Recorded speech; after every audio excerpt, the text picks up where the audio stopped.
from profession to perfection. So, dito pa lang sa title po natin, may idea na po kayo kung ano po yung pag-aaralan po natin, ano? Kumbaga parang from the beginning up to the last. Di ba? Parang ganun po yung pag-aaralan po natin. May kinalaman po ito about our relations sa Panginoong Hesus Kristo. Kaya, kailangan po na makita po natin ito. Hindi lamang po, sabi ko nga po sa inyo, not only to attend service, ano? Lagi ko pong pinapaliwanag po sa inyo yan, kailangan talaga magkaroon ng simpatya bawat Kristiyano pagdating po sa ating Panginoong Hesus Kristo. Para yan sa gano'n, lalo po lumawin po yung ating relasyon pagdating sa ating Panginoong Hesus Kristo. Now, ito po yung parang the beginning of our faith in Christ, grow until perfection. Yan. Yan po yung ibig sabihin po niya. The Christian's life begins with you. Lagi po yan, ano, pag nakakilala ka sa Panginoon, para tayong ipinanganak. Yan po yung ating tinatawag na born again. Pinanganak po tayo muli sa ating Panginoon. Kaya kapag tayo po born again na, ito na po yung magiging kalagayan natin. Yan, may naubo na naubo. Bakit gano'n na lang? Pumapasok pa lang tayo, sinasabay. Okay, sige. Pag tayo po yung pinanganak na, obviously, we are now a children of God. Kaya nga, doon sa verse 1, nung kanina na ating binasa, ang sabi po dito, kay mga anak, inumpisahan po agad tayo, no? My little children, sabi po doon sa verse 1. Kung parang tinatawag na tayo, okay, take note, tinawag na po tayong mga anak ng ating Panginoong Jesucristo. Ibig sabihin, we are now a part of His family. Amen. And we are now considered as a children of God. Ang sarap, di ba? Yung po bang tayo po ay makasalanan and then later on, tatawagin ka ng Panginoon, anak. So, ibig sabihin po nun, kinukonsider na tayo ng Panginoon na kabilang sa pamilya ng Diyos. At doon, makikita na natin that there is already the light of assurance coming from the Lord na tayo po ay mayroon ng kasiguraduhan pagdating sa ating kaligtasan. Now, how to become a little children of God? Paano po ngayon? Okay, ilan po natin. Katulad ng sinasabi ko po sa inyo, we are born again through faith in Christ. Dahil sa ating pananampalataya sa Panginoon, di ba, nakapaloob po doon na tayo po binibilang na mga anak ng ating Panginoon. At yung pong faith na yun, napakahalaga po doon. Kasi hindi naman po tayo pwedeng maipanganak sa Panginoon kung hindi mag-e-exist yung pananampalataya natin sa Panginoon. Kaya every one of us here, kailangan meron na po tayong tapat na pananampalataya sa Lord. Hindi lang basta I believe in Christ Jesus. Just the whole thing about faith. Kung ano yung mga nakapaloob doon sa faith na yun, kung ano yung hinihingi ng Panginoon, patungkol doon sa pananampalataya natin sa Kanya, kailangan mag-exist na po sa atin yun. Makita na po sa ating bagay na yun. We are born again through faith in Christ. Okay, basahin po natin sa John chapter 3, verse 1 to 16. Para makita po natin ang maliwanag. Ano po? Okay. May isang Pariseo at pinuno ng mga Hudyo na nagngangalang Nicodemo. Isang gabi siya nagsadya kay Jesus. Rabi, sabi niya, nalalaman po namin kayo'y isang gurong mula sa Diyos sapagkat walang makagagawa na mga kababalagang ginagawa ng ninyo malibang sumasa kanya ang Diyos. Sumagot si Jesus, sinasabi ko sa iyo, maliban na ipanganak na muli ang isang tao, hindi siya paghaharian ng Diyos. So, di ba medyo nagkaroon po ng confused ito po si Nicodemo sa kanyang mga tinanong na, paano maipapanganak? Paano po maipapanganak na muli ang isang tao kung matanda na siya, makapapasok pa siya sa tiyan ng kanyang ina para maipanganak ulit? Tanong ni Nicodemo. Sumagot naman si Jesus, sinasabi ko sa inyo, ani Jesus, maliban ang taong ipanganak sa tubig at sa Espiritu, hindi siya paghaharian ng Diyos. So, kung papasingin po natin, kung tayo po yung wala pa po tayong kumbaga parang nalalaman patungkol sa ating Panginoong Jesucristo, tayo rin po mamamangha. Makukonfuse tayo kung ano yung mga bagay na sinasabi, pinapaliwanag sa atin ng Panginoon. Paano yun? Ipapanganak sa Espiritu. Hindi natin maunawaan yung bagay na yun. At maunawaan lamang yun if you have now the faith that exists in you by accepting Jesus. Pag tinanggap mo na si Jesus, doon mag-exist yung faith at doon ka ngayon magkakaroon ng talagang pagkaunawa sa mga bagay na ipinapaliwanag ng Diyos. Kaya, tignan niyo po mga kapatid sa Panginoon, mahalaga po na tayo po'y nakakaunawa sa salita ng Diyos, or else, hindi pa mag-exist yung ating faith sa ating Panginoon. Kaya kapag ikaw nakakaunawa ka na ng salita ng Diyos, ibig sabihin niya, mayroon ka ng pananampalataya sa Diyos.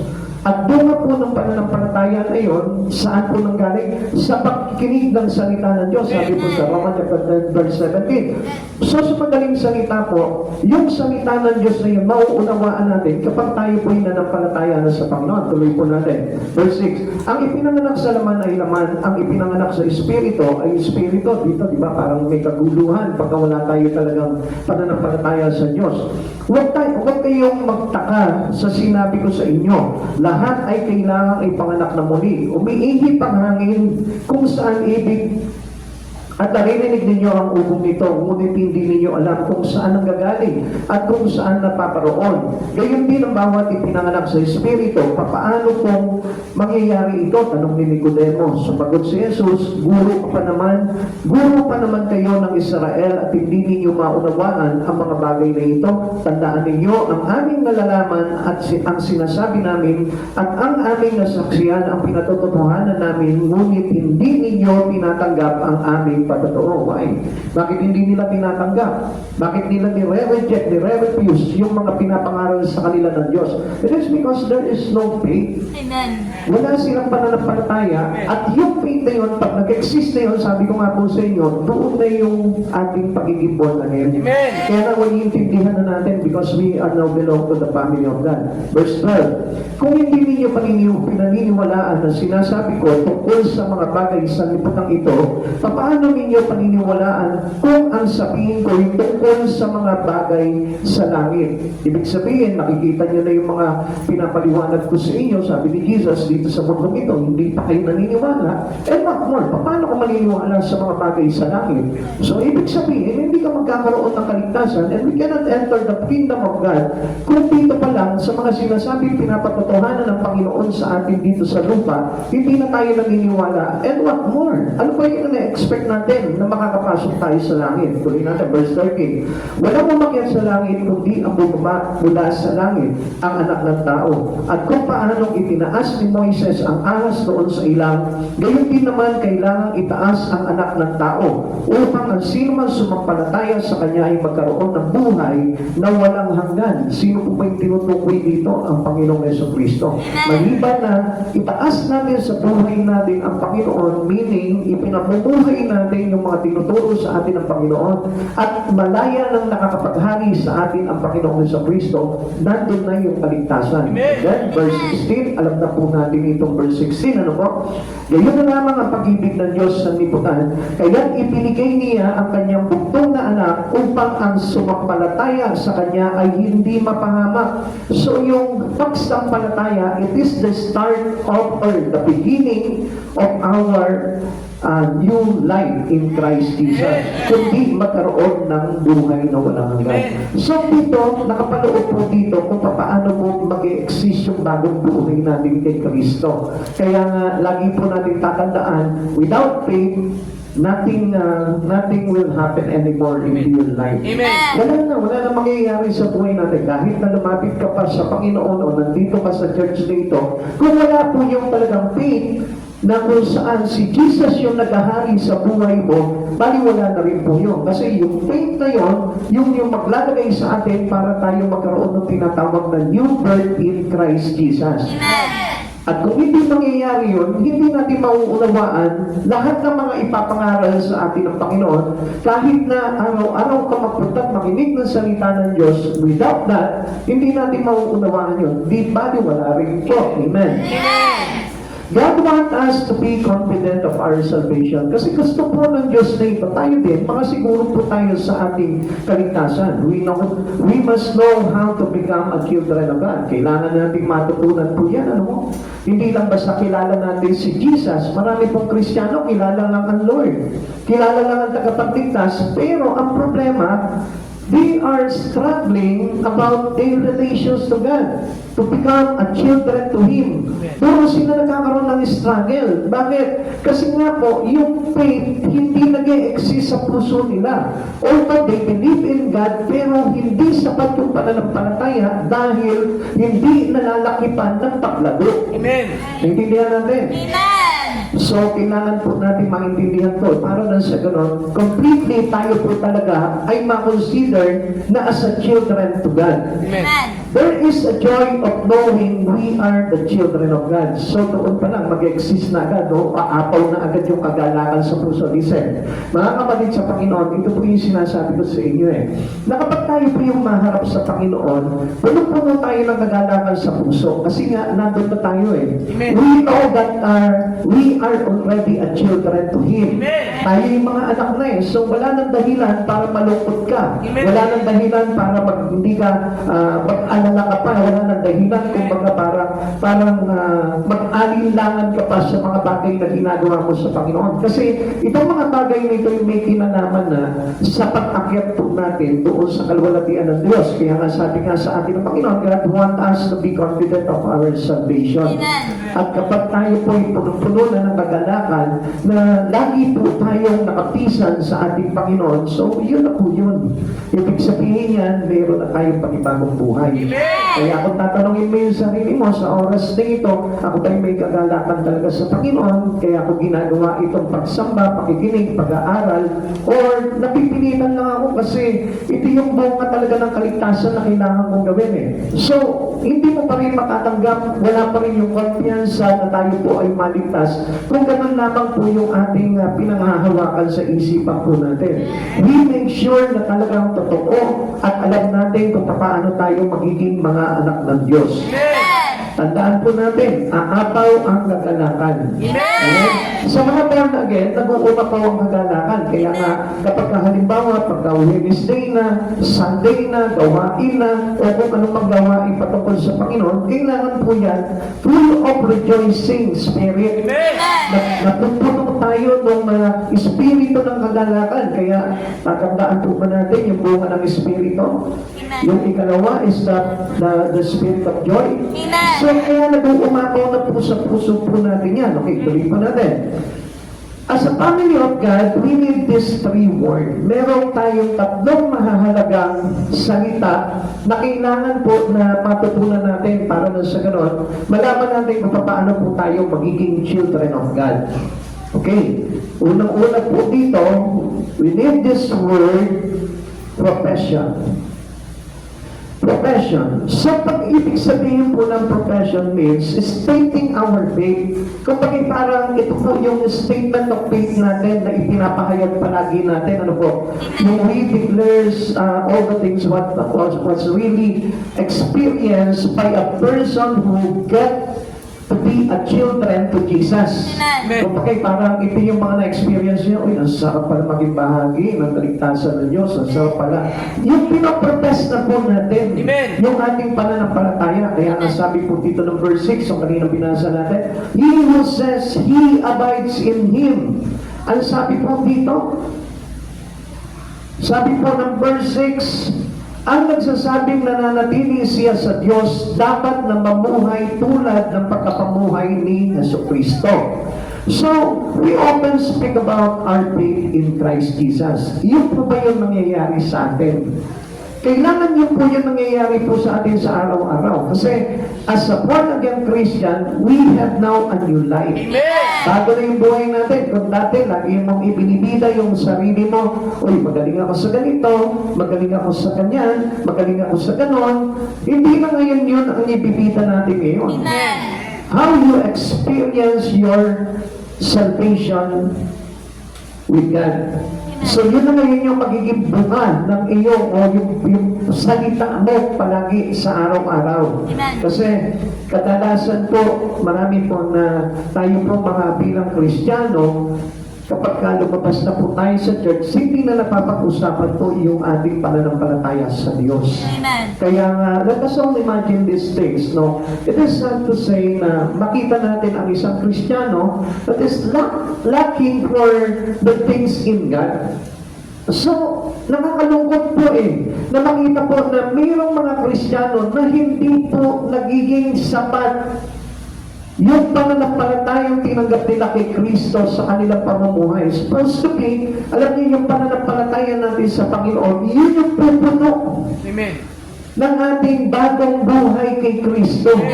Kasi si Christ yung nagbigay sa atin nun Kaya tayo na ipanganak muli dahil sa ating pananampalataya. At naunawaan na po natin yung mga ipinapahayag at gustong ipahayag sa atin ng Diyos. 1 John chapter 2 verse 6, sinabi po ulit natin, sino mang nagsasabing nananatili siya sa Diyos ay dapat mamuhay tulad ng pamumuhay ni Yesu Kristo. So, kadalasan po, ito nga po yung sabi ko sa inyo, nakakalungkot sa mga Kristiyano, ano po? Sometimes they attend service, okay, gumagawa po sila, makikita mo may hawak na Bible, kaya lang, ang problema po natin dito, ang nangyayari po dito is about we downplay the importance of profession.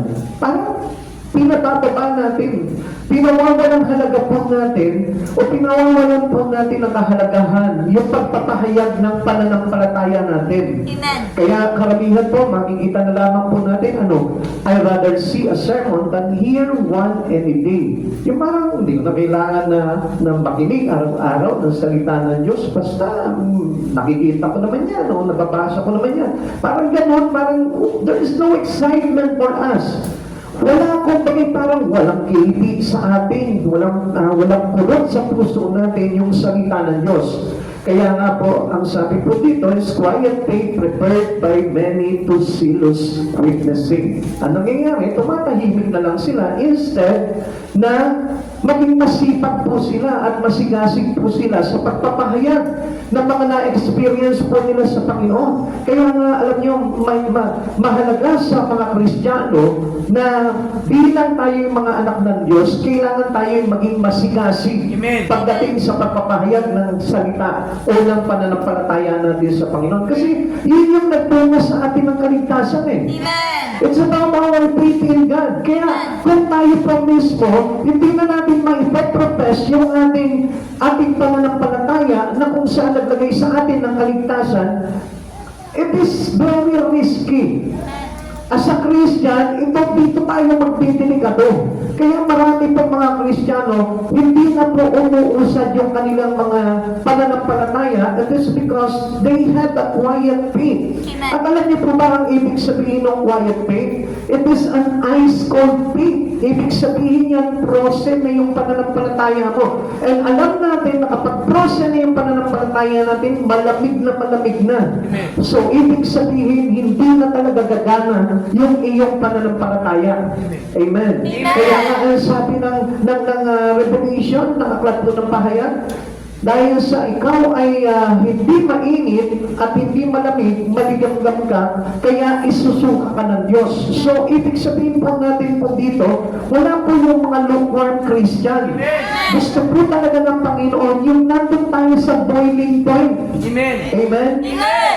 Ilang po bang degree yung boiling point? 96 degree Fahrenheit ba? Tama po ba? Hindi ko alam, basta yun po yun, di ba? Gusto na natin lagi tayo kumukulo, umaalab pagdating sa ating pananampalataya sa Panginoon. We are to give testimony to our faith. Napakahalaga po yan.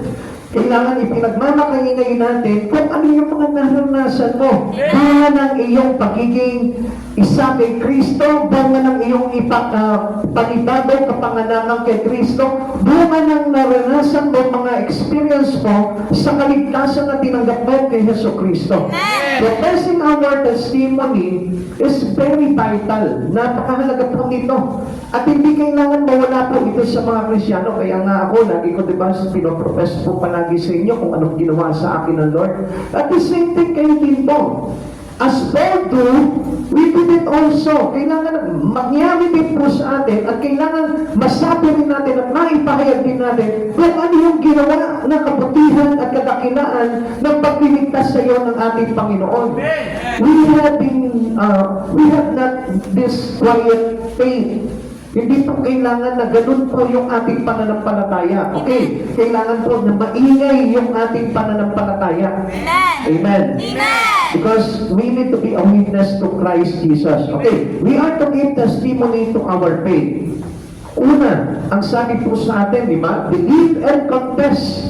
Sabi po ng Roma chapter 10 verse 9, kung ipapahayag ng iyong bibig na si Jesus ay Panginoon at buong puso kang sumasasampalataya na siya'y binuhay ng Diyos, maliligtas ka. So doon pa lang, ma-retain natin yung salvation.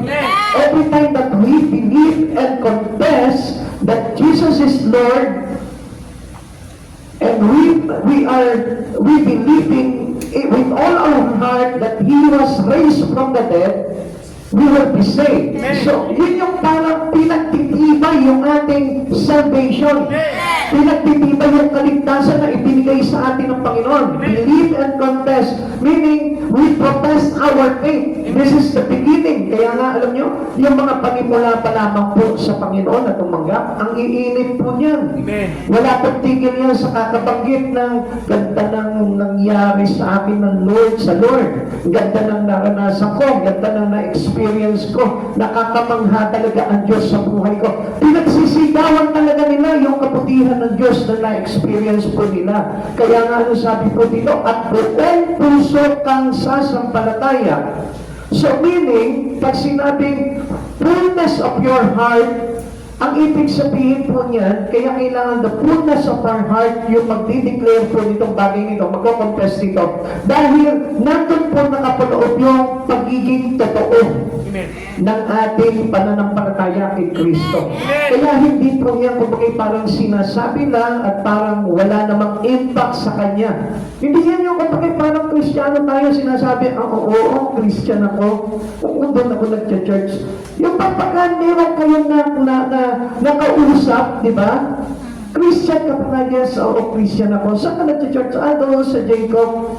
Parang ganun lang yung inyong magiging parang professing where you attend church. Parang ganun. Yun lang ang pag-uusapan nyo. O anong oras yung service ninyo? Yun lang yung pinag-uusapan. Hindi na napapag-usapan yung true testimony kung bakit siya umaatid na ngayon ng gawain. Kung bakit siya nananampalataya na sa Diyos. Hindi niya na naipapahayag yun. Oh, halika sister, papaliwanag ko sa inyo kung bakit ako umaatin na dumadalo ng gawain.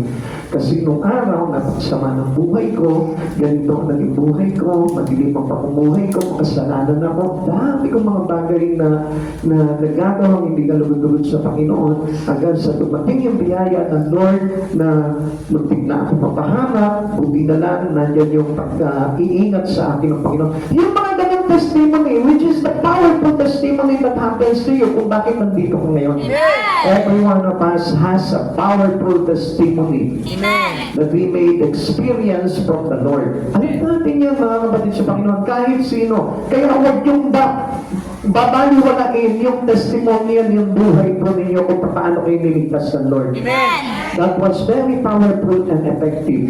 Na kapag ka-share mo sa tao yun, kahit sabihin mo na hindi sila maniwala, may impact sa puso nila yun. Kasi nung araw, ganun din, may nag-share sa akin, hindi ko iniintindi. Pero alam nyo, nung time na tumatak na sa puso ko ang Panginoong Jesucristo, doon ko na-realize na napakainang pala ng kanilang mga kanilang kinukwento about their testimony. Kaya nga, paging totoo po sa puso natin yung ating mga pinapahayag. Ikalawa, baptism as means of public witness. Now, marami nga po, takot na takot pa rin po magpabaptize, kasi ang hindi nila naiintindihan ito, akala nila it is simply, ilulubog sila sa tubig, ahon sila, akala nila ganun lamang po yun. Actually, hindi po yun talagang baptism. Pagsasalarawan lamang po yun ng pagkamatay ni Jesus unto the grave, and then He will raise from the grave, di ba? Ganun lamang po yung pinapahayag doon. Pero ang totoong kapahayagan po ng baptism is about what we read from Matthew chapter 16 verse 16. Ang sabi po dito, sumagot si Simon Pedro, kayo po ang Kristo, ang anak ng Diyos na buhay. So, ibig sabihin po nito, sabi ko nga po kanina sa inyo, without faith in Christ Jesus, hindi natin maiintindihan yung pinapahayag. At kalimitan po nito, makukompuse tayo katulad ng kay Nicodemo. Paano may ipapanganak muli ang isang tao kung matanda na siya? Papasok pa ba siya sa sinapupunan? Unlike dito po kay Peter, nung tinanong siya, ikaw naman Peter, ano naman masasabi mo tungkol sa akin? Sumagot si Simon Pedro, kayo po ang Kristo, ang anak ng Diyos na buhay. Ang sabi po dito, ang nag-reveal sa inyan, hindi tao, kundi ang Diyos. Amen. So, ibig sabihin, deeply in their heart, nandun yung talagang truly, na talagang nananampalataya siya kay Jesus. Kaya nga nakita nyo, lagi siya nakapuntot kay Jesus, lagi siya nakikinig sa ating Panginoon. Why? Because nangyari na sa kanya yung pagiging born again. Amen. Dahil ipinanganak na siya sa Espiritu ng ating Panginoong Jesucristo. Ikatatlo, church attendance shows our priorities. Come on, mga kapatid sa Panginoon. Dito, marami tayo po dito na nag-struggle po talaga about our attendance in church. Minsan pinabaliwala lamang po natin ito na akala natin pwede sa Panginoon yung okay lang, Lord, hindi ako makakatalo ngayon. No, it is not okay. Amen. Kasi alam niyo kung bakit hindi okay yun? Kasi tayo bilang talagang pinanganak na kami kay Jesus, kulang na yung buhay natin kapag tayo lumilipan sa Panginoon. Kasi mga kapatid sa Panginoon, ang buhay natin ay nakatouch na kay Jesus. Amen. So, remember the words in John chapter 3. Diba ang sabi doon, ang ipinanganak sa laman ay laman at ang pinanganak sa Espiritu ay Espiritu. So, ibig sabihin, na nung ipinanganak ka kay Jesus, ipinanganak ka na sa Espiritu. Tayo lahat ay naging born again na. So, sa madaling salita, ang hirap ng huminga kapag wala kay Kristo. So, paano matatagalan ng isang tao na hindi nakakadalo ng gawain ng Panginoon? Paano siya makakahinga? So, what I mean here, mag-aagaw buhay yung Espiritu mo kung hindi natin ito continuously, consistently, na napipit ng mga bagay pagdating sa Espiritu ng Diyos.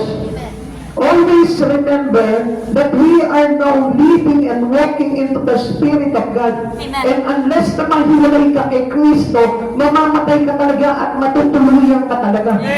Kaya lang, alam niyo, napakabuti ng Panginoon kasi hindi niya tayo basta-basta binibitawan. Yan ang napakagandang mayroon tayo.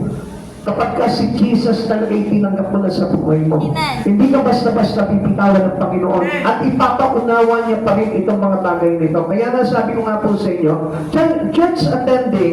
church attendance is very important for every Christian. Pag mo sabihin, bagay na, ngayon lang naman na absent ako. Actually, hindi po yun ang talagang ugali ng isang born-again Christian. Amen. Hindi po yun yung ugali ng isang ipinanganak na sa Espiritu ni Jesucristo. Okay, listen. Hebrews chapter 10 verse 25. Huwag natin kaliligtaan ang pagdalo sa ating mga pagtitipon. Ang sabi, huwag kaliligtaan. Gaya na nakasanayan ng iba, sa halip palakasin natin ang loob ng isa't isa, lalo na ngayong nakikita nating malapit na ang araw ng Panginoon. So, ibig sabihin, agad hindi pa dumarating si Jesus, huwag kang titigil. Especially kapag palapit na palapit ang panahon ng pagdating ng Panginoon, mas lalo kang kailangan mag-active na mag-active. Amen.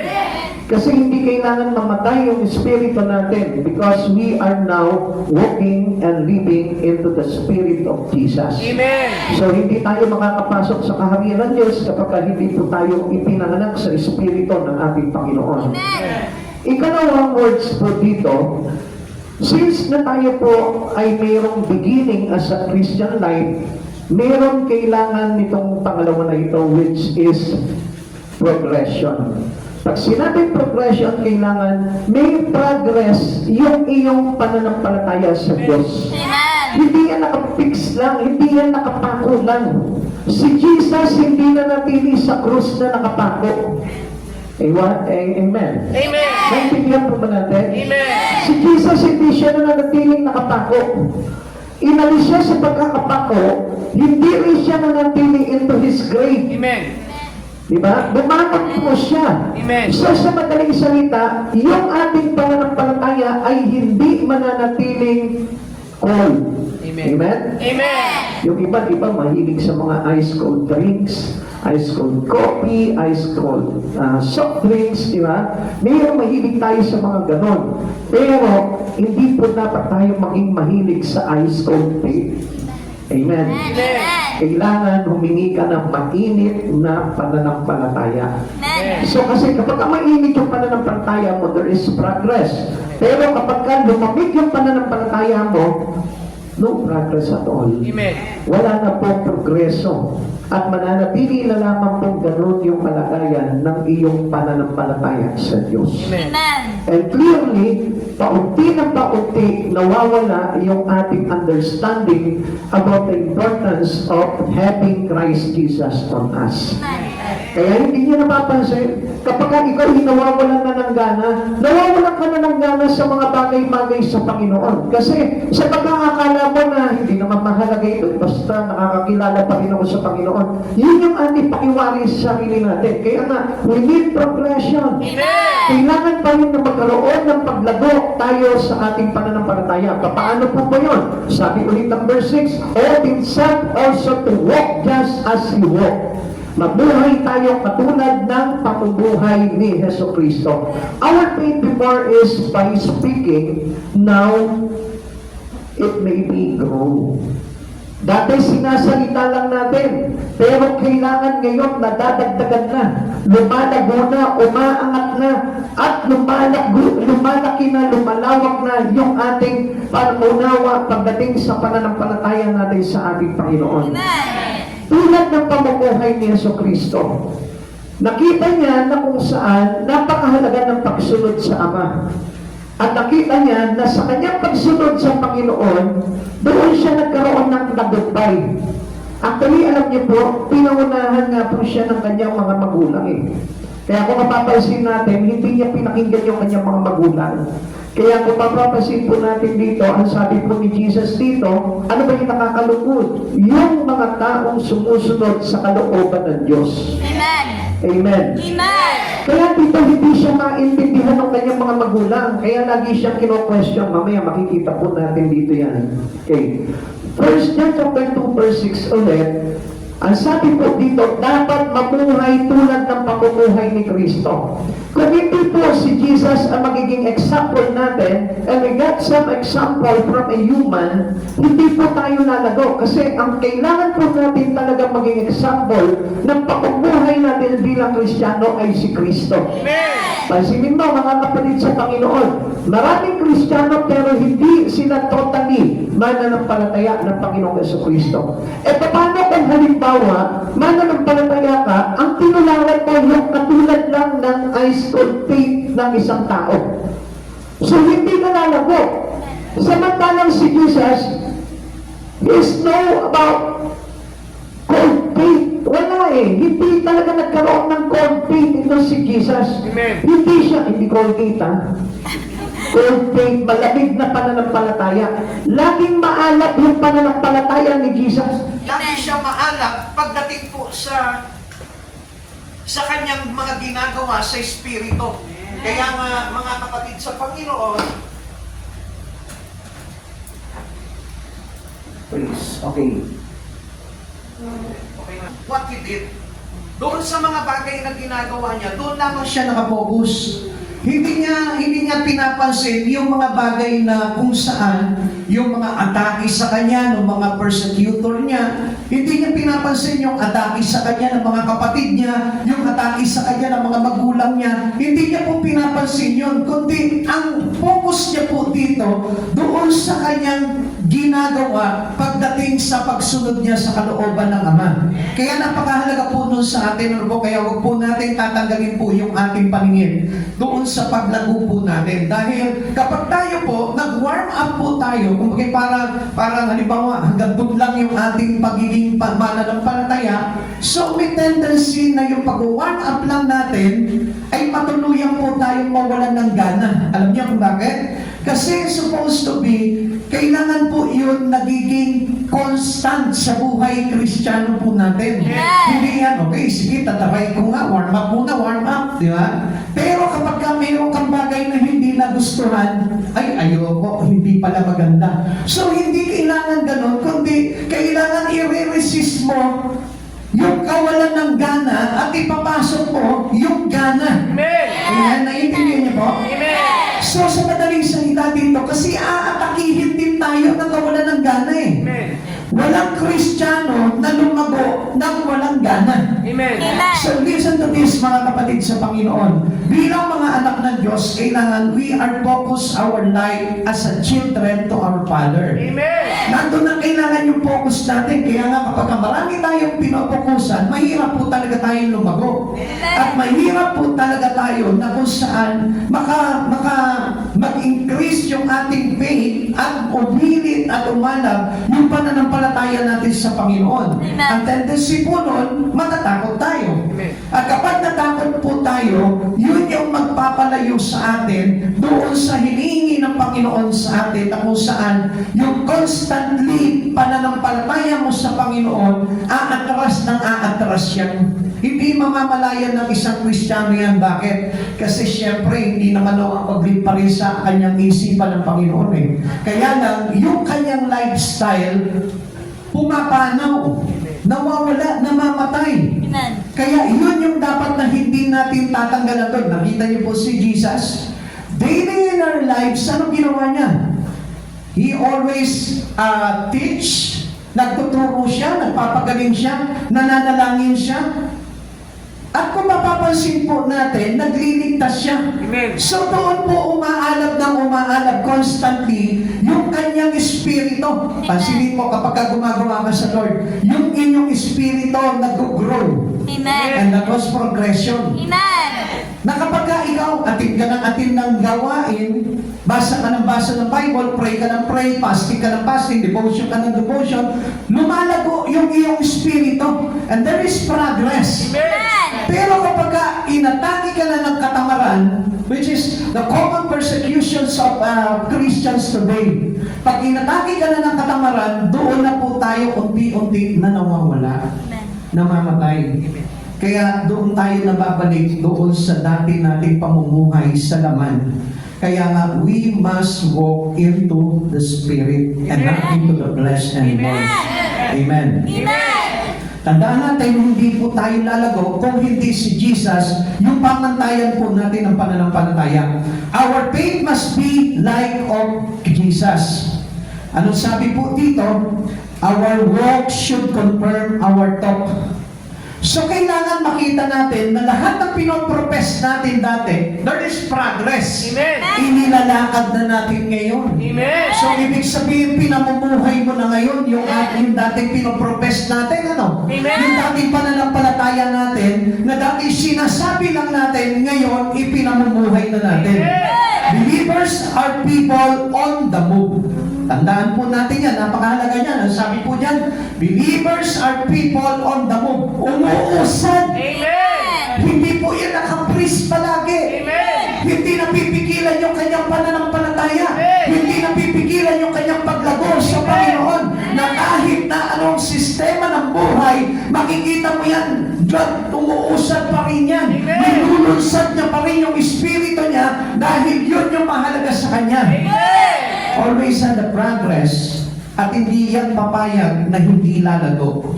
Tayo po mga born again, kailangan hindi ka papayag na hindi lalago. Amen. Sabi po dito, abiding Christ should show in our walk.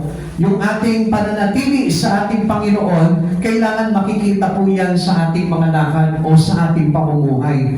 Kaya nga, mga kapatid sa Panginoon, kailangan pausad tayo. Ano po? Hindi po tayo paatras. At kapag umaatras ka, kailangan bawiin mo ng pag-usad yan. Nakita niyo po ba yung mga lakad ng mga lasing? Sino po dito yung nakakita ng mga lasing na naglalakad? Ayan, lahat tayo nakakita. Ako, ganyan din yung lakad ko nung araw nung umiinom pa ako. Baka yung lakad ng lasing, 1 step forward and then 2 step backward. Alam niyo, nakita niyo ba yan? Yeah, okay. Dadayin mo lang natin, ano po? Ang mga lasing kapag lumakad po sila ganito.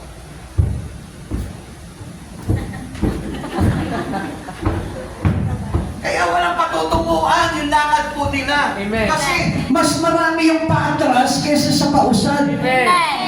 Hindi tayo drunken Christian. Amen? Amen. Hindi tayo lasing. Pagdating po sa pagiging Kristiyan, maaari lasing tayo sa Espiritu ng Diyos, pero hindi tayo lasing sa alkohol. Amen. Dahil hindi uusad yung ating buhay kung tayo po ay nananatili lamang lasing sa mga bagay sa kamunduhan. Amen. So you must listen to these people of God. Kaya sabi po sa atin ng Panginoon, you must walk according to the life of Christ Jesus. Amen. Kailangan ganun po yung ating pananatili sa Panginoon. Now, how shall we walk? Paano po ba tayo lalakad? Ganito po yung dapat na maging lakad po natin. Walk honestly. Kailangan yung ating paglakad ay talagang tapat na namumuhay tayo sa ating Panginoon. Roma chapter 13, verse 13, mamuhay tayo sa liwanag at huwag gugulin ang panahon sa magulong pagsasaya, paglalasing, kahalayan at kalaswaan sa alitan at inggitan. So ito po yung tinutukoy natin kanina na lasing sa mga bagay sa kamunduhan. Hindi lang yan sa alak, mga kapatid sa Panginoon. Ano po? Meron pa po bang lasing sa alak po dito? So maaring hindi tayo lasing sa alak, pero dito sa ibang bagay na makamundo, nalalasing po tayo, kaya hindi umuusad yung ating pong pananampalataya at paglago sa ating Panginoon. Always remember, progression. Napakahalaga po niyan sa Christian walk po natin. Another walk is walk in the Spirit. Kailangan ang lakad na po natin sa Espiritu at hindi na sa laman. Sabi po ng Galatia chapter 5 verse 16, sinasabi ko sa inyo, mamuhay kayo ayon sa Espiritu at hindi ninyo pagbigyan ang pagnanasa ng laman. Ano sabi po sa atin dito? Mamuhay tayo sa Espiritu at hindi na po sa laman. Kailangan nating ugaliin na ang pamumuhay po natin ay lagi pong nasa Espiritu. So what I mean here, katulad po ng halimbawa na mga ginagawa natin sa spiritual, yun po yung pagpapalago sa Espiritu, pamumuhay sa Espiritu, that was walking in the Spirit of Jesus. At yung mga bagay na makasanlibutan, yun po yung nilalayuan natin, iniiwasan natin. Dahil magkukontradict po yun at yun yung papatay ng ating lakad sa Espiritu ng ating Panginoong Jesucristo. Walk in love, yung tayo lumalakad ng punong-puno ng pagmamahal. Sabi po ng Efeso chapter 5 verse 2, mamuhay kayo ng may pagmamahal tulad ni Kristo dahil sa kanyang pagmamahal sa atin inialay niya ang kanyang buhay bilang mabangong alay at handog sa Diyos. So sa madaling salita, tayo din po kailangan ialay na po natin yung ating sarili bilang isang hain. Amen. Offer our life as a living sacrifice to God. So tayo po mismo, para tayo po ay talagang lumago sa pananampalataya at sa Espiritu, we must walk in love. Mahalin natin yung mga bagay sa Panginoon, hindi kinamumuhian niya. Mahalin mo ang pagbabasa ng Biblia, pakikinig, ang gawain, ang pag-aakay, lahat ng bagay na may kinalaman sa paglago ng Espiritu mo, mahalin mo po yan. Lahat po ba tayo nagmamahal sa mga bagay na ito? O tayo po ay may ibang minamahal? Kaya nga pagsikapan po natin na mahalin natin ng totoo yung mga bagay sa ating Panginoong Jesucristo. Amen po. Okay, sikapin po natin yung bagay na yun. So, tayo po lahat kailangan magkaroon ng pag-ibig, especially sa ating Panginoong Jesucristo. If you love Christ, you will love those things in Him. Lahat ng bagay kay Kristo, iibigin mo yan. Sino po dito nagsasabi mahal niya ang Panginoon? Pero ayaw niya mag-church. Pero ayaw niya magbasa ng Bible. Pero ayaw niya na makinig ng salita ng Diyos. Pero ayaw niya mag-akay. So, hindi mo mahal si Jesus. Because as we love Jesus Christ, kailangan mahalin din natin ang kabuuan ni Jesus. Halimbawa ba, ikaw magmamahal ka ng isang tao, pero ang mahal mo lang sa kanya yung pera niya, yung kayamanan niya, yung kagandahan niya lang. Hindi mo ba kayang mahalin yung mga bagay na hindi maganda sa kanya? So, ibig sabihin, tatanggapin natin, whether we like it or not, kailangan tanggapin natin si Jesus sa buhay natin. Amen. Okay. Ika-apat na lakad po natin is walk circumspectly. Pag sinabing walk circumspectly, ang ibig sabihin po niyan, dapat na tayo lumakad na maingat. Okay, tingnan po. Ano po ba yung lakad natin na maingat? Ephesians chapter 5 verse 15, kaya't mag-ingat kayo kung paano kayo mabuhay kayo tulad ng patatalino at di tulad ng mga mangmang. Alam niyo mga kapatid sa Panginoon, ang pagiging matalino pagdating sa Panginoon ay nakabase sa aral na ibinigay sa atin ng Lord at hindi sa aral ng sanlibutan. Kasi kung minsan ginagamit po natin, yung mga bagay ng mga sanlibutan, ina-apply natin into the things in Christ. Alam niyo mga kapatid sa Panginoon, it is contradictory. Yung ating natutunan pagdating sa mga bagay ng mga sanlibutan, magpapanggaan po yung aral na ituturo sa atin ng Panginoon. Kaya nga kung minsan, alam niyo po, para tayo nagiging walang alam pagdating sa Espiritu ng Diyos kapag ina-apply natin yung mga sanlibutan natin, ina-apply natin sa mga bagay sa Espiritu. Amen. Baliktangin po natin yun. Yung pag-iingat natin sa pagbubuhay po natin, ang i-apply po dapat natin sa buhay natin, yung Espiritu, i-apply mo sa iyong pamumuhay sa mundong ito. Amen. Hindi yung pamumuhay sa mundong ito ang i-apply mo sa Espiritu. Bakit? Kasi there is only one commanding chief sa buhay po natin. Amen. At alam natin kung sino nag-uutos sa atin, walang iba kundi ang Diyos. Amen. So ang Diyos natin was there, Amen. not here. Amen. Ang Diyos natin ay Diyos na hindi sanlibutan. Amen. Hindi siya Diyos ng sanlibutan, kundi Diyos siya na walang hanggan. Amen. He is an infinite God. Amen. Walang hanggan ang kanyang kapangyarihan, walang hanggan ang kanyang buhay, walang hanggan ang kanyang kabanalan, kaya hindi siya Diyos ng sanlibutan. Amen. Sapagkat ang mga sanlibutan, ang mga bagay dito sa sanlibutan is only a creation to Him. Kaya hindi natin pwedeng, yun yung ipasusunod natin pagdating sa mga bagay sa Espiritu. Naway maunawaan nyo itong mga bagay dito. Kaya ano sabi po sa atin ng Biblia? Hindi natin nauunawaan ang mga bagay na kaloob sa atin ng Espiritu sapagkat hindi tayo nagtataglay na Espiritu ng Diyos. So mga kapatid sa Panginoon, ang gusto ng Lord na mabuhay tayo sa Espiritu at hindi sa laman. Amen. So ibig sabihin, iniiwan ng tao na nakipagkaisa kay Kristo ang mga bagay sa laman. Amen. Tuloy po natin para maintindihan po natin. Another walk is walk your lives in Him. Yung pamumuhay po natin kailangan, yun nakikiisa na po sa ating Panginoong Jesucristo. Colossians chapter 2 verse 6. Yaman tinanggap na ninyo si Kristo, Jesus bilang Panginoon, mamuhay kayo ng may pakikipag-isa sa Kanya. Now, tingnan po natin mga kapatid sa Panginoon. Kanina rin tayo dapat nakikipag-isa? Kay Jesus. Amen. So, ibig sabihin, kapag na nakikipag-isa tayo kay Jesus, tayo ay kaisa na sa mga bagay na inilulunsad ng Panginoon dito sa buhay natin na ito. Amen. Like for example, yung paglakad natin sa Espiritu. Like for example, yung pagiging born again po natin. Ano po ba yung mahalaga sa Panginoon? Yung maligtas tayo. At dapat kaisa po tayo doon na naglulunsad ng mga bagay na kaligtasan sa mga tao. Amen. Hindi na tayo yung naglalagay sa kanila sa pamakan, kundi tayo na ngayon yung naglalagay sa kanila sa kaligtasan. Sapagkat ang ating Panginoong Jesucristo ay nagliligtas, hindi nagpapahamak. Amen. Kaya nga as a children to our God, tayo kaisa na niya sa pagliligtas. Amen. Amen. Amen. Kaya kung halimbawa, ikaw Kristiyano ka, ikaw pa yung nag-aakay ng inuman, ikaw pa yung nag-aakay ng sugal, so hindi ka kay Kristo. Amen. Amen. Amen. Okay, I tell you honestly, alam natin na yung mga bagay kay Kristo ay wala nang kinalaman dito sa mga bagay na makasanlibutan. Amen. Kaya nga, ang akay po natin sa tao ay papunta kay Kristo at hindi palayo kay Kristo. Amen. Kaya nga, kapag may naglalayo sa'yo sa ating Panginoong Jesucristo, imagine that He is Satan.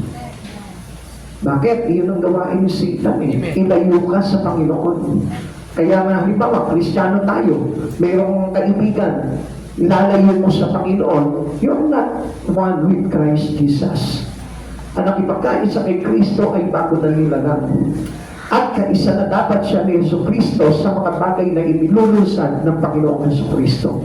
Nagliligtas na siya ng buhay at hindi pumapatay ng buhay. Amen. Kaya kapatid sa Panginoon, if you're really born again and you have now a progression into your spirit, kailangan makita na sa iyo na ikaw ay nagliligtas unang-una ng buhay. Paano natin magagawa yun kung tayo po mismo ayaw natin ng kaligtasan? Those who are with Christ love all the things in Him, in Christ Jesus. Amen. Yung pamumuhay natin kailangan kaisa na talaga sa Panginoon. Ika-anim, walk in wisdom, redeeming the time. So sabi po ng Colossus chapter 4 verse 5, maging matalino kayo sa pakikitungo sa mga hindi mananampalataya at samantalayin ninyo ang bawat pagkakataon. Alam niyo, di ba may sinabi sa Biblia na ang panahon natin ay masama na? Amen. So mapapansin po natin dito, marami ang taong ayaw sa Diyos. Tuhirang inaayawan nila talaga ang Diyos. Bakit? Kaya nga din sa redeeming time, kailangan nga na tayo po mismo gamitan natin ng talino ang lahat ng pakikitungo natin. Amen. So hindi lang sa mga mananampalataya, kundi sa mga taong nakakasalamuha po natin. Amen. Let us use this an opportunity or take this an advantage for them to be saved. Amen. Para mailigtas natin sila, huwag ka papayag na hindi mo mailigtas yung mga tao sa paligid mo. Kung hindi mo man sila maligtas dahil sa kanilang desisyon o sa choice nila, wala ka ng pananagutan doon sa Panginoon. Walk in wisdom, ibig sabihin, maging matalino tayo. At alam niyo po ba, na kung minsan karamihan sa Kristiyano, sila po yung naglilindang at hindi tayo yung nakakahatak sa kanila. Amen. Kadalasan sa mga Kristiyano, because of their lack of knowledge, they will destroy. Kaya sila nawawasak dahil sa kakaunting kaalaman nila pagdating sa Panginoon. Amen. Kaya nasabi ko sa inyo, without progress, talagang tayo'y madadaig at hindi tayo lalago. Pagdating sa mga bagay sa Panginoong Jesucristo, ang tanong po dito, ganito na po ba yung progreso ng katulad po nating Kristiyano? Nakikita na po ba natin na may progress na yung ating espiritu, yung ating relasyon pagdating sa Panginoon? Come on, mga kapatid sa Panginoon, aralin niyo po yung kalagayan ng espiritu ninyo. Sabi ko nga po sa inyo, we cannot remain into a Christian attendant or a member of a church. Amen. Amen. Dahil ang kailangan po natin is a member of the body. Amen. And not the church. Kasi kung sasabihin natin church, ito lang yung magiging focus natin, itong building lang. Pero pag sinabi natin member of the body of Christ, mayroon tayong gagpanin na. Amen. At kapag may gagpanin ka na, may ministry ka na, may praktika na doon sa mga bagay kay Kristo, ibig sabihin yan, lumalago ka na. Amen. Doon natin makikita yung bagay na yun. Okay, and last is perfection. Una, yung ating profession, and then progression, and then last is perfection. We need to perfect these things that we learn from our God. Maybe lahat tayo natututo tayo. Kaya lang, ang problema po dito, yung ating pagsasakatuparan sa buhay ng mga bagay na iyon. Amen. Alam niyo mga kapatid sa Panginoon, little by little, nagkaroon tayo ng progression.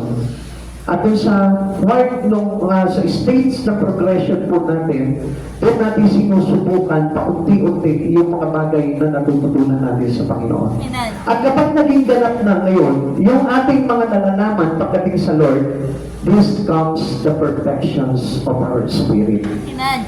Sabi po dito ng verse 6, He who says he abides in Him ought himself also to walk just as He walked. Lumalakad na tayo katulad ng kay Kristo. Ginagawa na natin yung katulad ng kay Kristo. Amen. So others says, mahirap, Pastor. Hindi po mahirap because we have a great example to follow. Amen. Amen. and He is Jesus Christ. Amen. Sabi ko nga po sa inyo, mahihirapan tayo kung hindi si Jesus yung ating sinusundan. Amen. Kung hindi si Jesus yung ating example. Amen. Kung hindi si Jesus yung ating tutularan. Amen. Sapagkat ang tao, alam nyo, limited lamang po yung kanyang magagawa.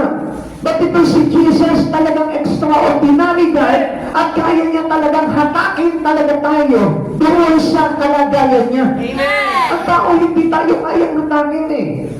We do this job pero nakasalalay pa rin tayo sa Panginoon. Nag-aakay tayo pero ang Diyos pa rin ang magliligtas sa kanila. Kaya nga kung minsan sinasabi natin kapag nag-aakay po tayo sinasabi natin ang hirap. Yun agad yung pumapasok sa atin sa buhay. Pero hindi niyo po ba alam na mas mahirap ang ginawa ni Jesus para i-save tayo? Amen. Come on. Amen. Tayo marahil, nagbaral lang tayo. Na-reject ka lang. Napagsalitaan ka lang ng hindi magandang salita. Maaaring nasabi sa iyo na wala akong pakialam dyan sa iyo. Kayo na lang dyan. Maaaring ganun lang kasakit yung naranasan mo. Pero si Jesus, He perfect all these things in Him, in the will of God. Amen. Alam niyo kung paano ginawa niya? Di ba't ipinako siya sa krus? Di ba't namatay siya? Di ba't nabuhay siya muli? Di ba't ginawa niya yung 12 alagad? Di ba't inutos na niya ito na humayo sa buong mundo? Amen. Sa bawat sulok ng mundo? Amen. Di ba't napasunod niya itong mga tao na ito? Amen. How come na hindi natin magagawa yung mga bagay na yun if we truly follow Jesus as an example to your Christian life? Amen. Iba kasi yung tinutularan natin Ang tinutularan natin yung mga kakilala lang natin Kristiyano. Which is kapag tapat sila, tapat din tayo. Kapag malamig sila, malamig din tayo. Bakit? Kasi yun yung nagiging pasiyan natin. Na hindi niyo po ba napansin? Na minsan sasabihin mo, bakit siya? Okay lang naman sa kanya yung gano'n. So, yung po ba yung talagang okay in the sight of God? Come on, ang hanapin natin kung ano yung okay at nakalulugod sa Panginoon. Amen. At hindi yung sinasabi lang sa iyo ng tao. Amen. Sapagkat ang tao ay may kahinaan. Amen.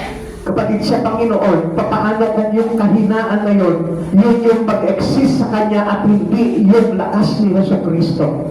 Ang sabi natin, sabi ng Pilipos, I can do all things through Christ who strengthened me. Amen. Usually, alam niyo po ba, ang tao minsan naglalagay pa sa atin ng kahinaan, most especially kapag hindi tapat yan sa Diyos. Minsan yan, alam niyo, ibibigay na counsel sa inyo, advice sa inyo, makakapagpalaglag pa ng espiritu mo. Pero pansinin mo, pag si Jesus ang nagsabi sa iyo, hindi kita binigyan na mabigat na pagsubok. Binigyan kita ng ayon lamang sa iyong kakayanan. Amen. So makikita mo na mayroong assurance na magtatagumpay ka. Amen. I can do all things through Christ who strengthens me. My God shall supply. Amen. Palalakasan kita at iingatan, ililigtas kita. Amen. So, kung mapapansin natin, talagang surely yung katagumpayan ibibigay sa iyo ng Panginoon. Pero ang tao, di ko lang alam kung okay yung bagay na yan. May pagdadalawang isip pa, may pag-aalinlangan, may confusion. Kapag ka nagtanong ka sa isang tao, kahit Kristiyano yan, ano sasabihin sa iyo? Pwede naman siguro yan. Bakit? Because it based upon his experience. Not the experience of our God. Kailangan, ang maging example natin, what Jesus experiencing. Amen. That is shows to us, to every one of us. Amen. Hindi yung kung bakit parang malapot na Kristiyano ka lang kasi yun sabi sa akin yung kapitbahay namin Pwede naman yung ganito No, there is no perfection. Kailangan pagdating ng araw, katulad tayo ni Jesus. Amen. We must be Christ-like. Amen. Kaya nga akala natin, sapat na yung pagsisimba na lang Amen? Yung ba talaga ang sinabi ni Jesus? Ang sabi ni Jesus, habang kayo'y naghihintay, manatili kayong gumagawa. Manatili kayong masipag, manatili kayong gising. So, ibig sabihin ng we must active our spirit. So that we can perfect all the things that we learn from Christ Jesus. Para sa ganun, hindi tayo lasing. Napaatras. Hindi natin namamalayan. Instead na makauwi ka sa bahay mo, sa iba ka napupunta kasi mas malaki yung hakbang, mas marami yung hakbang mo patalikod. Ganun ang mga Kristiyano. Kaya nga, pagka tayo po'y nagtiwala lamang po sa mga bagay sa sanlibutan, hindi tayo makakarating doon sa kaganapan na hinahanap at gusto mangyari ng Panginoon sa atin, which is our true salvation in Christ Jesus. Hindi mahirap yun kapag si Jesus naging example natin.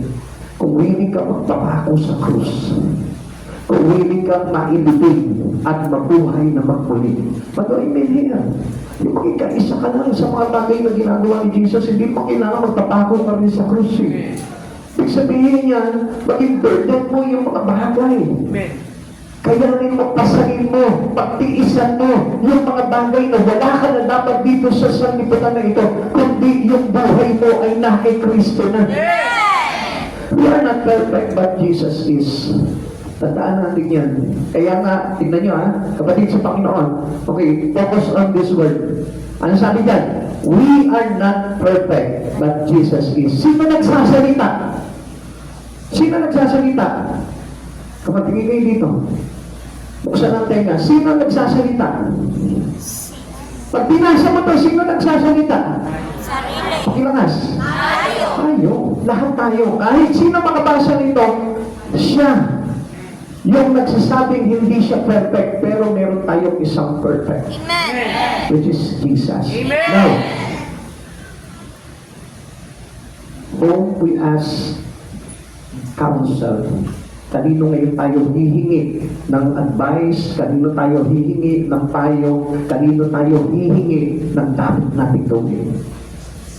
Doon sa perfect God. Amen. Kasi kung halimbawa, let's say, sasabihin natin na magtitiwala ka, even to me, kahit na sa akin, pagka nakita nyo medyo hindi solid yung foundation ng pag-advise ko sa inyo, magiging mali ito. What do I mean here? Kailangan all based on Scripture. Lahat ng i-advise sa atin ay nagmumula sa bibig ng ating Panginoon. Amen. Kasi He is a perfect God. Amen. At alam niyo yung imperfect human, imperfect us, hindi magiging perfect yan kung walang mag-guide sa atin yan through the perfectness, Amen. through perfection. Jesus is our perfection. Kaya nga kailangan ang buhay natin ay magtapos kay Jesus at hindi magtapos sa laman. Amen. Ang sabi, nagsimula sa Espiritu, natapos sa laman. Why? Kasi tumalikod sila, he turned his back to Christ. Kapatid sa Panginoon, gusto ko po na malaman po ninyo, kaya po tayo nagkakaroon ng hindi pagtatagumpay pagdating sa Panginoon because of we keep on relying on man. Ano sabi po ni Peter, ano sabi po ng mga alagad? I obey God rather than man. Amen. Amen. Ang pagtitiwala ko ay kay Yahweh. Ang sabi niya, kay Yahweh tayo magtiwala, buong puso at lubusan. So hindi niya sinabi na magtiwala ka. Pagdating sa kaligtasan mo, magtiwala ka sa tao na. Wala sa tao ang kaligtasan natin. Kaya nga pag nagsabi sa iyo, ang isang tao na makikita mo hindi papunta kay Kristo, huwag magpakinggan yun. Amen. Because our direction must be in the perfections in Christ. Kailangan po, ma-perfect natin yung pagiging Christ-like natin. Pag sinabi sa iyo na pwede yung ganyan, pwede yung ganito, huwag kang maniwala doon sapagkat iisa lamang ang pwede. Amen. Si Yesu Cristo lang. Amen. Other failed, Jesus doesn't. Kapag kaya iba, makikita natin tayo mga tao, kaya nga tayo nagpe-fail, pero nakita niyo ba si Jesus nag-fail? Never. Amen.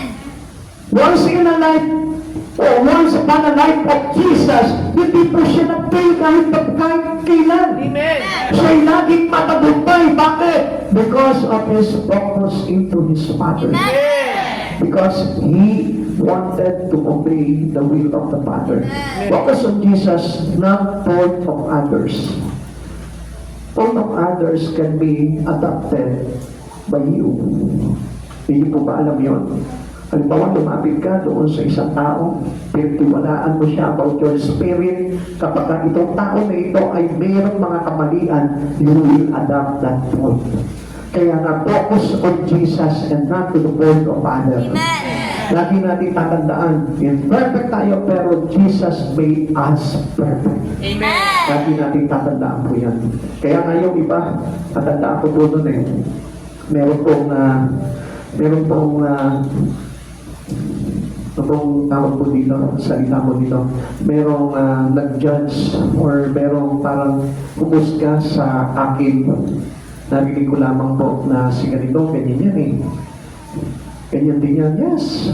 That was very true. Kasi alam niyo kung bakit? Because I am only a human, I'm imperfect. Like you. Kaya nga ako nagsisikap na tumayo maipahayag si Jesucristo dahil gusto ko na marating yung perfections in Christ. At tulad nga rin ako, may kasalanan ako. Bulog din ang pagkatao ko. Marami din ako nagagawa na pagkakasala. Baka mas malala pa sa inyo. Inusgahan niya ako sa mga ganong bagay. Yung mga sa pastong na yan. Ganyan yan eh. Actually, alam niyo mga kapatid sa Panginoon, lahat ng pastor may kapintasan. Walang pastor na walang kapintasan. It is the same with you, people of God. Tayo lahat may kapintasan, lahat tayo may kasalanan, lahat tayo may kabulukan. Kaya lang sinisikap lamang natin na maabot talaga yung pagiging katulad ng Panginoong Jesucristo. Because He is perfect God. That's why I keep myself on Him. And not to these people or not to this person who talking about bad things on me. Bakit ko siya panghahawakan sa buhay ko? Bakit ko siya papansinin? Eh samantala kaya nga ako lumalapit sa Panginoon kasi obviously alam ko na marami akong pagkukulang sa Panginoon eh. So nakita niya yung kamalian ko, eh ano sa akin yun? Kaya nga ako tinawag ng Panginoon eh. Kasi gusto niya na ituwid ako eh. Amen. And my life going into perfection. Amen. Because I accept that truth. I accept that truth. Ang mahalaga lang naman nung tanggapin mo eh. Kung ano ka eh. Sa harapan ng Panginoon mo, i-confess mo. Sabihin mo sa Kanya kung ano ka. At hindi binibinay, at hindi pinagmamakaingay na palinis kang tao, matuwid kang tao. Because there is no righteous. Amen. Walang naging matuwid sa harapan ng Panginoon. Amen. Kaya lang, alam niyo, ang isa lang bagay na ipagmamalaki po sa inyo, yung pananabili sa Panginoong Jesucristo.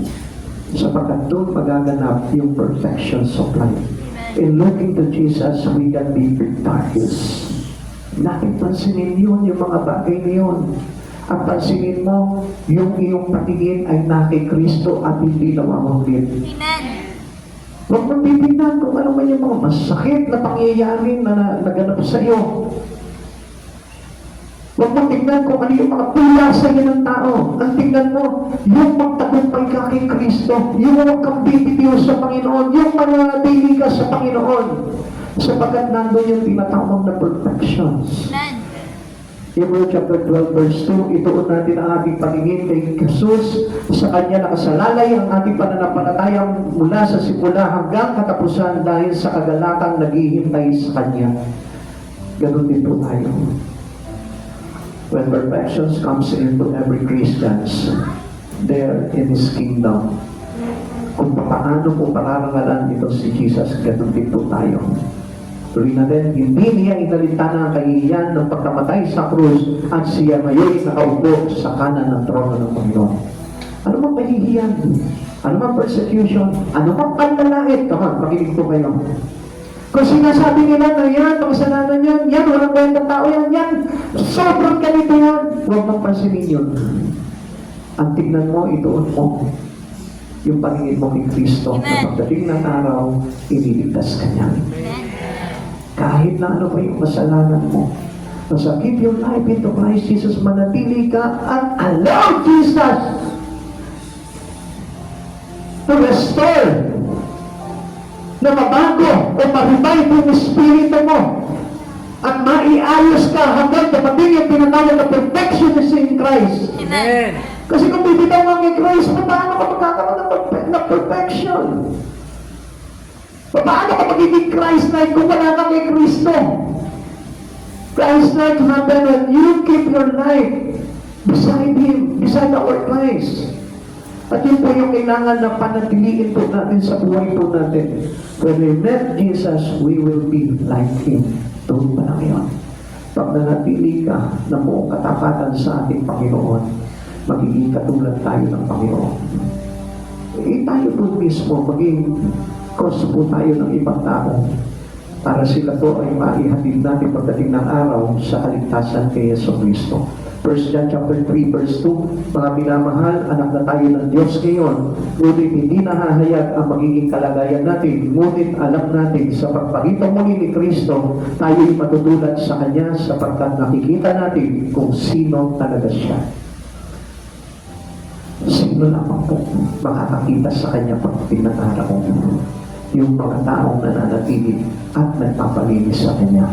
Yung mga taong nananatili, nagtitiis, na kahit na mag-suffer siya dito sa mundong ito, basta ang mahalaga, manatili siya sa Panginoong Jesucristo, siya lang yung makakakita pagdating ng araw sa Panginoon.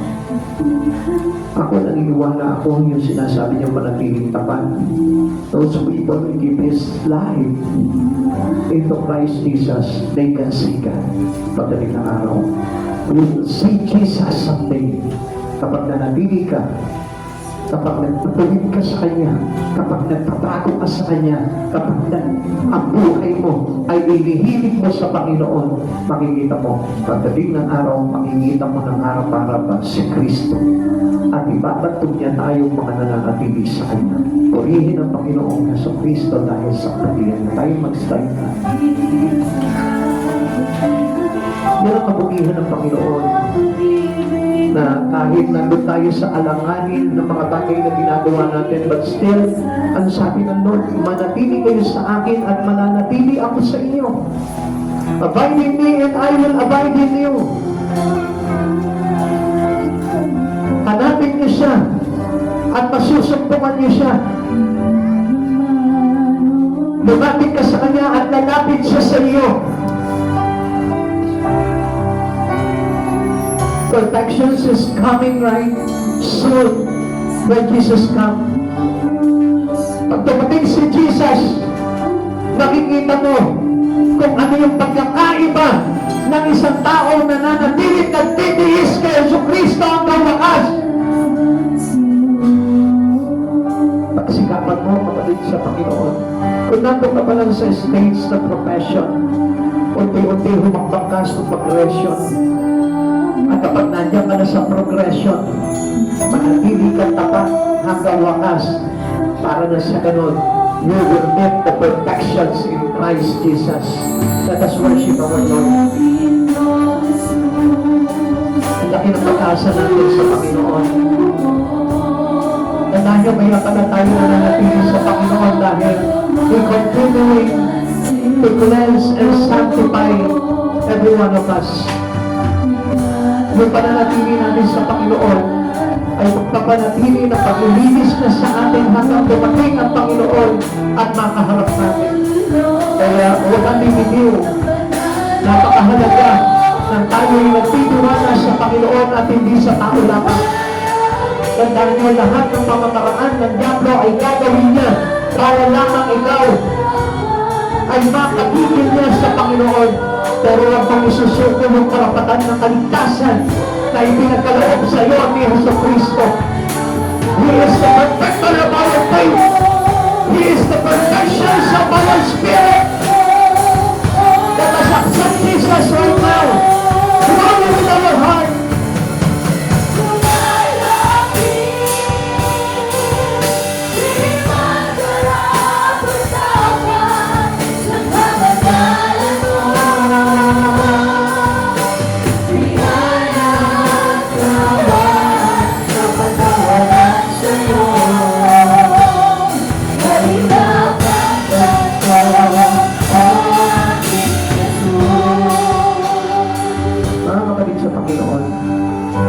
Lord, if you confess your sin to Jesus, He will forgive us. Alam niyo, mga kapatid sa Panginoon, Kaya nga tayo nananatili sa Panginoon dahil sa mga mali, dahil sa mga kasalanan, dahil sa mga kalikuan, dahil sa pamumuhay natin hindi nakalugod-lugod sa ating Panginoon.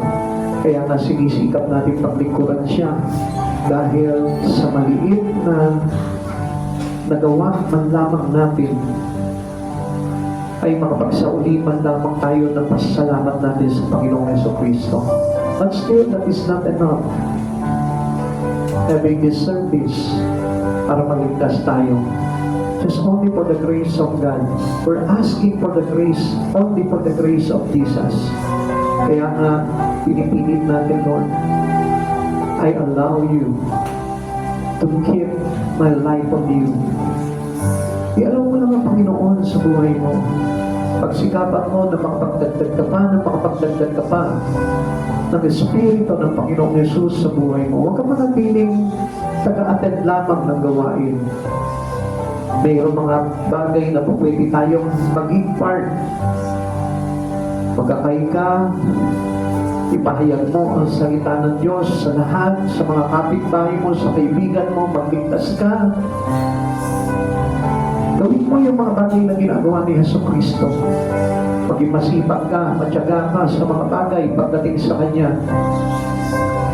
Kahit na dumanas ka ng kawalan, dumanas ka ng karamdaman, dumanas ka ng kahirapan, huwag mong ipagpapalit si Jesucristo sa buhay mo sapagkat hindi magaganap yung perfections of life, which is alive with Christ Jesus soon in His kingdom.